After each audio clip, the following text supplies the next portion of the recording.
जय शिवराय मित्रांनो. आज आपण चालणार आहोत त्या वाटेवर ज्या वाटेवर तब्बल 365 वर्षापूर्वी छत्रपती शिवाजी महाराजांनी स्वराज्य वाचवण्यासाठी इतिहास घडवला होता. हा फक्त 50 किलोमीटरचा ट्रेक नाही, तर प्रत्येक पाऊल आपल्याला स्वराज्याच्या इतिहासाशी जोडणार आहे. तर चला तर मग बघूया, सुरुवात करूया आपल्या प्रवासाची. आपल्या पन्हाळा ते पावनखिंड या ऐतिहासिक प्रवासाची सुरुवात एका अशा ठिकाणापासून होते जिथे सामान्य माणसाने असामान्य बलिदान देऊन इतिहास अमर केला मित्रांनो. तर काय झालं मित्रांनो, 1660 साली स्वराज्यावर मोठे संकट आले होते आणि आदिलशहाचा बलाढ्य सरदार म्हणजे सिद्दीजोहर जवळपास 40 ते 50 हजार सैनिक घेऊन पन्हाळगडाला वेढा घालून बसला होता. आणि तेवढ्यात पावसाळा सुरू झाला आणि किल्ल्यावर जे अन्नधान्य आहे ते कमी पडायला लागलेलं होतं आणि शत्रूचा जो दिवसेंदिवसचा जो वेढा होता त्यामुळे अधिक घट्ट होत चाललेला होता आणि आपले छत्रपती शिवाजी महाराज पन्हाळगडावरच अडकून राहिले होते. तर त्यांना पन्हाळगडाहून बाहेर निघणं खूप गरजेचं होतं, कारण स्वराज्याच्या भविष्याचा विषय होता. तर त्यावेळेस काय झालं माहिती आहे का, एके रात्री म्हणजे इतिहासातील सर्वात मोठी आणि धाडसी योजना म्हणू शकतो आपण, महाराजांनी रात्रीच्या अंधारामध्ये पन्हाळगडावरून निघून जाण्याचा निर्णय घेतला. परंतु पन्हाळगडावरून निघून जायचं तर कसं जायचं, तर तेव्हाच जे आपण ज्यांच्या समाधीसमोर उभे आहे ते म्हणजे शिवाकाशी यांची समाधी. तर यांचा जो चेहरा आणि जी शरीरवृष्टी वगैरे होती का, ते पूर्णच्या पूर्ण छत्रपती शिवाजी महाराजांसारखं जरासं मिळतं जुळतं होतं. तर त्यामध्ये त्यांनी स्वतःहून काय केला की छत्रपती शिवाजी महाराजांचा पोशाख वेअर केला आणि असं दाखवून दिलं की जे काही समजा सिद्दीजोहरचे सैनिक आहेत त्यांना की मी स्वतः छत्रपती शिवाजी महाराज आहे. आणि त्यांनी शत्रूच्या छावणीमध्ये किंवा त्या रस्त्याने गेले की त्यांच्या ताब्यामध्ये गेल्यासारखं. आणि त्यांना हे माहीत होतं की त्यांना जर शत्रूच्या ताब्यात ते जर सापडले तर त्यांचा मृत्यू होणार आहे. तरी त्यांनी हा निर्णय घेतला आणि तेवढ्याच वेळामध्ये काय झालं माहिती आहे का, की तेवढ्या वेळामध्ये छत्रपती शिवाजी महाराज पन्हाळगडाहून निसटले कुठं, तर विशालगडाकडे. तर थोड्या वेळानंतर की जे शिवाकाशी यांनी जो पोशाख वेअर करून छत्रपती शिवाजी महाराज आहे असं म्हटले होते, त्यांची पालखी होती, तर ती आढळल्यानंतर थोड्या वेळानंतर जे काही सैनिक आहेत सिद्दीजोहरचे त्यांना समजलं हे खरे छत्रपती शिवाजी महाराज नाहीत. तर त्यांनी शिवाकाशीला तिथेच मारून टाकलेले आहे आणि त्यांची समाधी आज आपल्या समोर आहे. तर त्यांनी स्वतः म्हटले होते की बा जे त्यांचं जे त्याग आहे, त्यांनी म्हटले होते की बा स्वराज्य प्रथम स्वतःच्या जीव नंतर. अशा या महान वीराच्या आपण समाधीसमोर उभे आहे आणि माझा या वीराला त्रिवार मानाचा मुजरा मित्रांनो. तर ही पन्हाळगडाची सुरुवात होती मित्रांनो. नक्की तुम्ही पन्हाळगडाला आले तर हा पॉईंट नक्की वीर जे आहेत शिवाकाशीत यांना मानाचा मुजरा केल्याशिवाय नक्की जाऊ नका, कारण यांच्यामुळं स्वराज्य पुढे उभं राहिलेलं आहे. वीर शिवाकाशीत यांच्या समाधीचे दर्शन घेतल्यानंतर आता आपण आलेलो आहोत मित्रांनो पन्हाळा किल्ल्यावर. आणि या किल्ल्याचा इतिहास जवळपास 800 वर्षाहून अधिक जुना आहे मित्रांनो. इथे जवळपास यादव, आदिलशाही अशा अनेक राजवटींनी राज्य केलं आहे खूप वर्ष. आणि ज्यावेळेस छत्रपती शिवाजी महाराजांनी अफजल खानचा वध केला, पराभव केला, त्यानंतर हा जो किल्ला आहे महाराजांनी 1659 मध्ये स्वराज्यामध्ये सामील केला. तर हा जो किल्ला, या किल्ल्यावर जवळपास 3 दरवाजे, 4 दरवाजे, तर अशा प्रकारचा अजूनही तटबंदी आहेत, ओके, ज्या की आपल्या स्वराज्याची गौरवशाली इतिहास सांगतात आणि सांगताना दिसतात. तर जवळपास आम्ही इथे या किल्ल्याबद्दलची थोडीफार माहिती घेतली आणि ही थोडीफार माहिती आहे मित्रांनो. आता आपण उभे आहोत वीर बाजीप्रभू देशपांडे यांच्या पुतळ्यासमोर आणि याच ठिकाणाहून आपण पन्हाळा ते पावनखिंड हा जो ट्रेक आहे 47 ते 50 किलोमीटरचा, तर हाच ट्रेक आपण इथून सुरुवात करणार आहोत. आणि इथेच एका धाडसी योजनेची सुरुवात झाली होती मित्रांनो. 12 जुलै 1660 मध्ये पावसाळी रात्र होती आणि छत्रपती शिवाजी महाराजांनी आपल्याबरोबर जे विश्वासू मावळे आहेत त्यांच्याबरोबर पन्हाळा किल्ल्यावरून बाहेर पडण्याची योजना आखली. आणि त्या योजनेमध्ये शिवा काशिद यांचे बलिदान गेल्यामुळे सिद्धीजोहरची जी फौज होती ती काही काळाला गोंधळात होती. आणि त्याच संधीचा जो फायदा घेतलेला आहे छत्रपती शिवाजी महाराजांनी वेढा वेधला. म्हणजे जे वेढा आहे वेढ्याला तोडून छत्रपती शिवाजी महाराज आणि जे त्यांच्यासोबत जे विश्वासू सैनिक होते ते याच मार्गाने पावनखिंडकडेच म्हणजे विशालगडाकडे निघालेले होते. तर त्यांच्यासोबत बरेच मावळे होते. आणि आजही आपण त्या सर्व शूरवीरांना वंदन करून आपण येथून निघणार आहोत.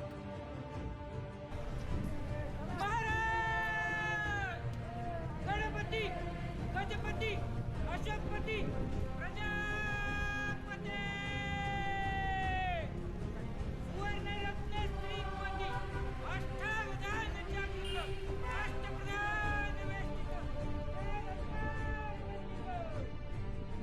राष्ट्रप्रधान पारंगत राजनीती धुरंधर प्रौढ प्रताप पुरंदर सिंहासनाधीश्वर हिंदवी स्वराज्य संस्थापक छत्रपती शिवाजी महाराज की जय.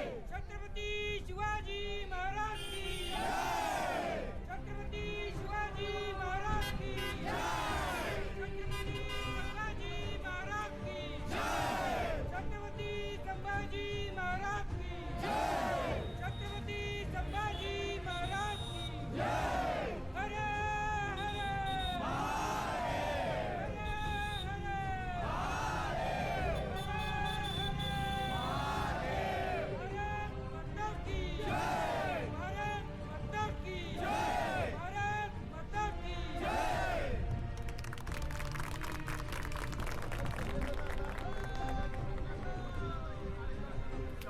हर या मार्गावरून चालणार आहे.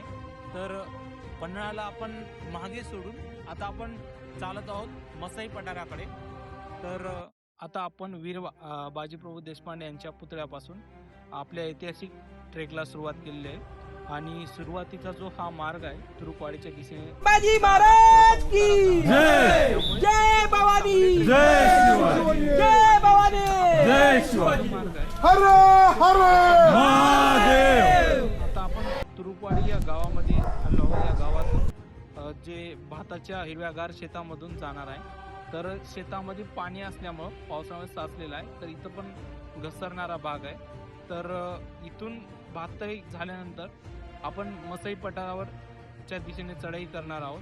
तर आज आपण हा ट्रेक निवांतपणे करत आहोत मित्रांनो. थोडा विचार करा मित्रांनो, 12 जुलै 1660ची ती काळोखी पावसाळी रात्र आणि महाराज आणि मावळे याच मार्गाने पुढे जात होते.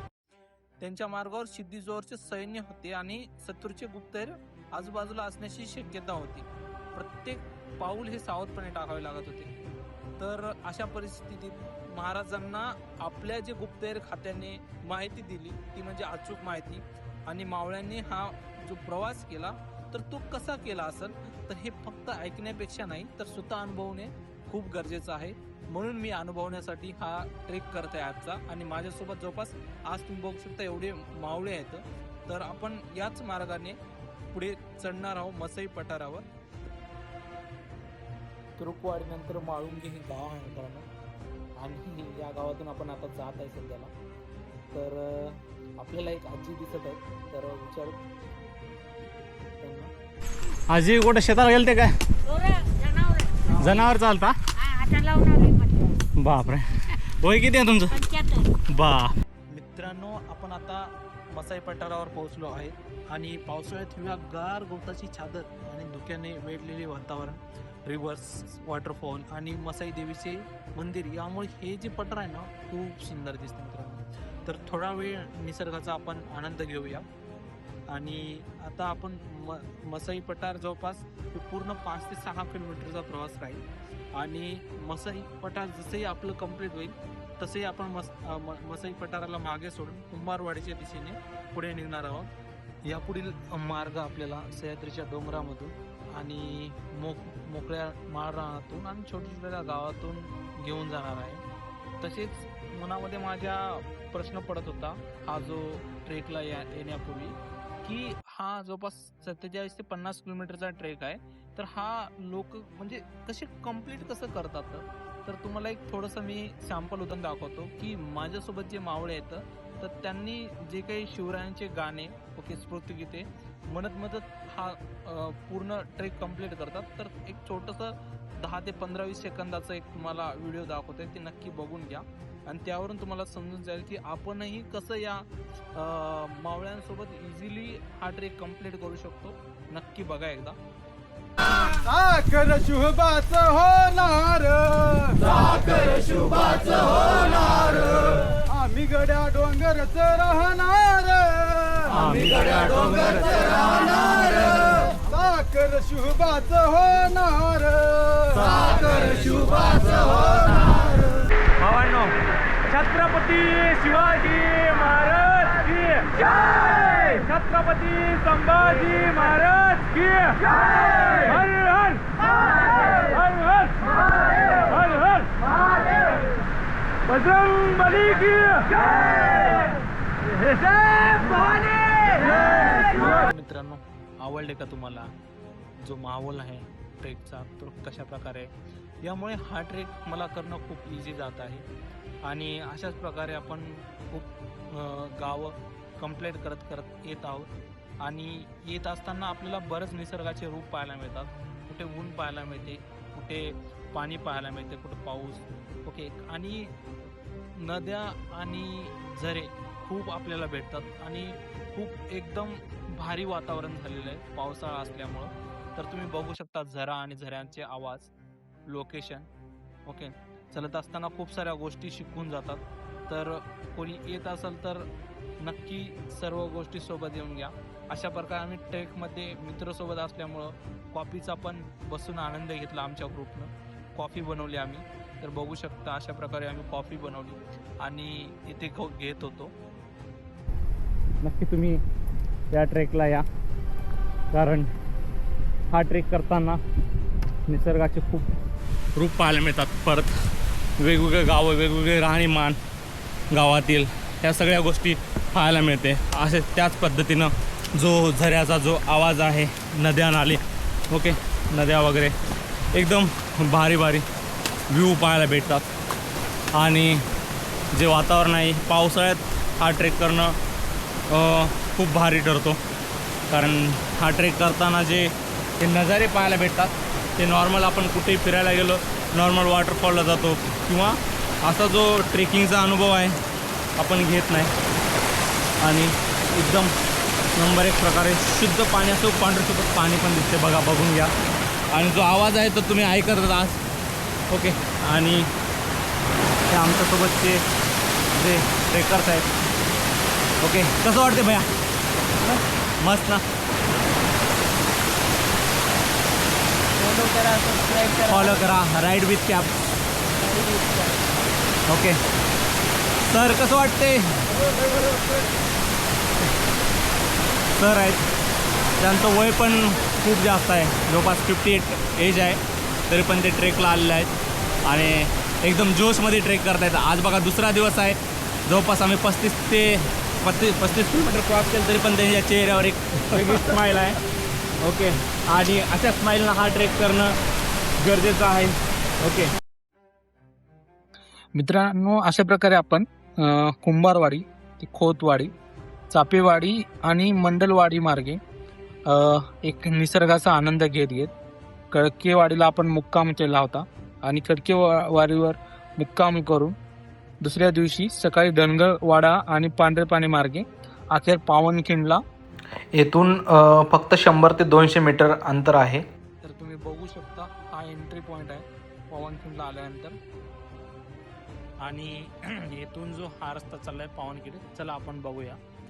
तर मला इथे आपला स्वराज्याचा फ्लॅग दिसत आहे, तर शूज काढू आपण आणि वरी जाऊया, बघूया.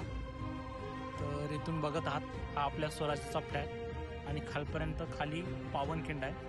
आपल्याला खाली जायचं आहे. पहिले आपण स्वराज्याच्या फ्लॅगचं आणि हे जी समाधी यांचं दर्शन घेऊया. आणि खाली तुम्ही बघू शकता खूप खोलवर आहे, तर या स्टेअर्सने आपल्याला खाली चालायचं आहे. तर ज्यावेळेस छत्रपती शिवाजी महाराज आणि बाजीप्रभू देशपांडे आणि त्यांच्यासोबत असलेली सेना आणि बांधल सेना. ओके, तर यांनी सर्वजण ज्यावेळेस पावनखिंड या इथे आले, तर इथं आले त्यावेळेसचं नाव जे आहे दोंडखिंड हे असं होतं नाव. पण याच ठिकाणी ज्यावेळेस छत्रपती शिवाजी महाराज आणि बाजीप्रभू देशपांडे मावळ्यासोबत आले, त्यावेळेस शिवाजी महाराजांना विशाळगडाकडे जायचं होतं. तर बाजीप्रभू देशपांडेंनी विडा उचलला की महाराज तुम्ही जोपर्यंत विशाळगडावर पोहोचत नाही तोपर्यंत माझी जिम्मेदारी राहिली की मी पूर्णच्या पूर्ण दुश्मनांना रोखून धरेल. तर बाजीप्रभू देशपांडे यांनी विडा उचलल्यासारखा उचलला आणि छत्रपती शिवाजी महाराज हे विशाळगडाकडे रवाना झाले. अशा प्रकारे मित्रांनो आपण त्या पवित्र भूमीवर पोहोचलो आहोत, जिथे स्वराज्यासाठी रक्ताचा अभिषेक झाला. आणि जोपर्यंत छत्रपती शिवाजी महाराज विशाळगडावर सुखरूप पोहोचल्याचे संकेत मिळेपर्यंत वीर बाजीप्रभू देशपांडे आणि बांधल सैन्याने शत्रूला या खिंडीत प्राणप्रमाणे रोखून धरले आणि शरीरावर असंख्य जखमा होत असतानाही त्यांनी माघार घेतलेली नाही. मित्रांनो, विशाळगडावरून जसंही तोफाचा संकेत ऐकल्यानंतर जे मावळे होते आणि बाजीप्रभू देशपांडे होते त्यांच्या मनावर एक असं समाधान वाटलं आणि त्यानंतर त्यांनी शूरवीरांनी आपल्या स्वराज्यासाठी ना स्वतःच्या प्राणाचे बलिदान दिले. जोपर्यंत विशाळगडावरून संकेत नाही तोपर्यंत त्यांचा जीवात जीव होता. ज्यावेळेस संकेत मिळाला त्यांनी समाधानी झाले आणि स्वतःचा जीव दिला. ओके, तर या सर्व शूरवीरांना माझा त्रिवार मानाचा मुजरा. या बलिदानामुळे ही एक भूमी ना पावन भूमी झालेली आहे. पहिले या खिंडचं नाव घोडखिंड असं होतं, पण ज्यावेळेस आपल्या सैनिकांनी तिथं प्राण गमावले आणि त्या प्राणांनी ही जी भूमी एक पावन भूमी झाली, त्यामुळे छत्रपती शिवाजी महाराजांनी पावनखिंड या नावाने ही भूमी गौरवली आणि तिचं जे नाव आहे ते पावनखिंड असं दिलं. आता जी खाली दिसणारी जी खिंड आहे ती ऐतिहासिक खिंड आहे आणि आज ही ती खिंड किती खोल आहे आणि भव्य आहे तुम्ही बघू शकता. आज इथे रस्ते, पायऱ्या आणि इतर सुविधा, सर्व सुविधा आहेत. पण क्षणभर विचार आपण जर केला तर त्या काळी ना रस्ता होता ना सुविधा होती. मुसळधार पाऊस, अंधार आणि उंच डोंगर, दाट जंगल आणि शत्रूचा सतत असलेला जो पाठलाग होता ना, तो अशा कठीण परिस्थितीमध्ये महाराज आणि मावळ्यांनी हा मार्ग कसा पार केला असेल. मित्रांनो, मनात असं ज्यावेळेस आपण ऐकतो तरी पण आपल्या अंगाला काटा येतो. तर त्यांना ॲक्च्युअल करायचं होतं, त्यांनी कसं केलं मित्रांनो, कसं केलं असं हा विचार करून आपण थक्क होतो. या खिंडीत बाजीप्रभू देशपांडे आणि बांधल मावळ्यांनी हजारो शत्रूंना रोखून धरलं का स्वराज्यासाठी आणि आपल्या प्राणाची आहुती दिली.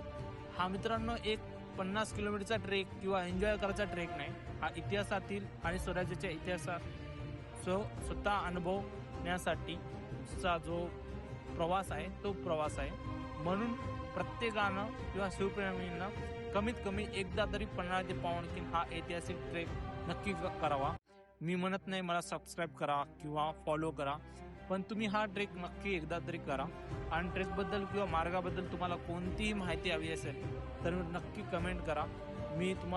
मला संपर्क करा, मी तुम्हाला नक्की सांगेल कशा प्रकारे जायचं, कोणासोबत जायचं, कसा ग्रुप चॉईस करायचा, या सर्व गोष्टी सांगेल. मी कोणतेही चार्ज वगैरे घेणार नाही. तर पुन्हा एकदा मी माझ्या मनापासून त्या सर्व अमर शूरवीरांना माझा मानाचा मुजरा करतो आणि जय भवानी, जय शिवराय मित्रांनो.